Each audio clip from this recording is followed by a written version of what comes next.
FAF 1181, automatique, huilage semi-automatique, needle feed, c'est-à-dire qu'elle parcourt la longueur du point, contrairement aux machines pleines ordinaires, l'aiguille fait juste monter et descendre, c'est seulement la griffe en tout qui tire. Tandis que celle-là, l'aiguille parcourt la longueur du point et la griffe tire aussi. Alors c'est tout près d'une machine de rembourrage. 6 mm de long maximum. Il y a un bobineur intégré, est automatique à part automatique à coude avant reculons, continu, puis quand on talonne, ça avance recule, puis ça coupe le fil. Puis c'est ça, on peut coudre jusqu'à 8 épaisseurs de cuirette. Puis avec du fil aussi jusqu'à 138. J'ai essayé du 138 dessus, mais j'ai pas utilisé coupe-fil. J'ai pas pensé là, de checker ça. Là. Je sais pas si ça fonctionne, mais de toute façon, la plupart des gens courent avec du numéro 69 ou quelque chose du genre pour le rembourrage, ou 92. 138, c'est plus rare. Mais tout de même, elle est capable de coudre avec du 138. C'est ça, elle est montée sur une table extra forte. Puis il y a une manivelle dessus, on peut la monter pour coudre debout ou la descendre. Alors elle a une... Vous voyez la manivelle, elle est juste ici, là. Puis la pédale d'ici, elle est flottante. Parce que sinon, il y a une tige qui monte jusqu'au moteur habituellement. Puis il faut détacher la tige à chaque fois qu'on veut monter puis descendre une table. Il faut l'ajuster. Cela on n'a pas besoin. De toute façon, le moteur il est intégré à la machine, à l'intérieur de la machine. Alors, je vais vous la monter.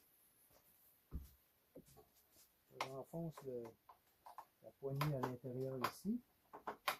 Je vais être certain que je ne l'ai pas dans les jambes. Je vais monter ça jusqu'en haut. Et je vais vous faire une démonstration à coude debout. Là. On peut être assis quasiment par terre, puis coude debout. Donc, peu importe la grandeur de la personne, ça va très bien. C'est sûr que pour monter, ça a du poids. Là. C'est le poids de la machine et tout. Là. Presque rendu au bout. Là. Bon, j'ai atteint le maximum. Alors, je vais vous montrer ça debout, comment que ça court. Bon.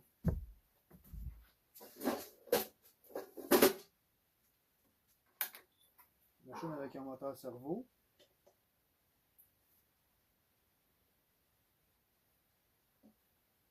Je l'ai accroché avec mes doigts, puis c'est sorti le fil de là.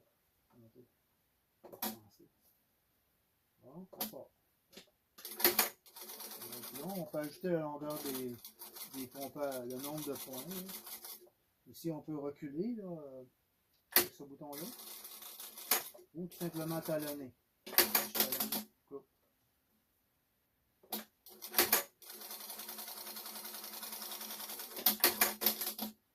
Bon. Peut-être vous montrer de plus près aussi.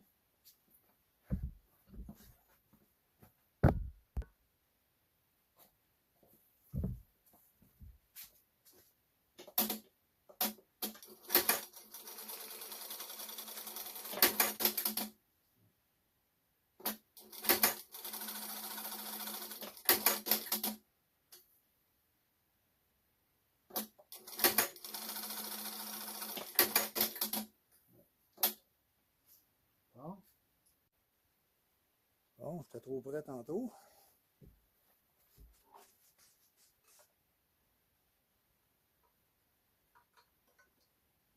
Petite vis à dévisser. Tout est fermé en dessous de ça. Le moteur est intégré à la machine à coudre, c'est en dessous. Il n'y a pas de courroie qui passe pour faire ça. On ouvre la plaque, puis toutes les solénoïdes sont là. Il y a un petit contenant pour mettre de l'huile. Moi, j'en ai pas mis, j'ai tout huilé à la main parce que si vous la transportez, pour être certain que ça ne renverse pas, qu'il n'y ait pas de dégâts avec ça. Donc, toutes les petites traces d'huile sont toutes. Ils huilent automatiquement le crochet, tout ce qui est important d'huiler. Puis le reste, ben, on peut faire ça à la main. Il y a quand même plusieurs passes plusieurs phases des mèches qu'on appelle. Mais une machine, de toute façon, il y a toujours des morceaux à l'extérieur, quelque part, qu'il faut huiler. Mais c'est fait cela qu'il y a des mèches à l'intérieur qui se promènent pour huiler la machine. Alors c'est ça. Le bobinage automatique, comme j'avais dit tantôt, on n'entend même pas le moteur. On entend bip, puis c'est tout. Une affaire importante que je ne vous ai pas montré ici, qui est vraiment important sur une machine quand on l'utilise. Je vais faire ça tantôt, je vois. Bien, sur une machine comme la plupart des pleins, c'est un chargement par le côté. La canette est de ce côté-ci. Quand on va enlever la canette, il faut juste enlever ça de ce côté-ci. Le petit gugus, là, le levier. Là. Alors, on tient le levier, ça tient la canette pas qu'elle tombe. On enfile dedans, ça fait clic, puis là, tout est prêt pour coudre. Et voilà.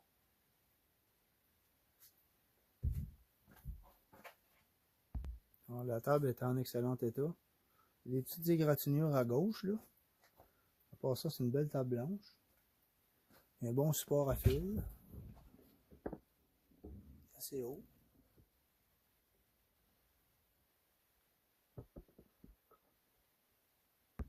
Le dessous, ben, il n'y a pas grand chose à voir. On voit la machine passer à travers la table.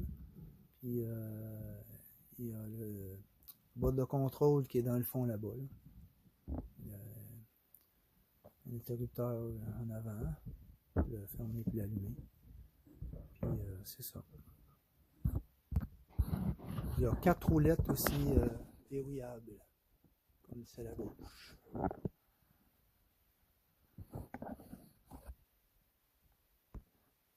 Il y a aussi un très long fil de 13 pieds. 13 pieds de long. Ça fonctionne sur le 110, la machine. Ça ne fonctionne pas sur le 220. Alors, merci beaucoup. Bonjour.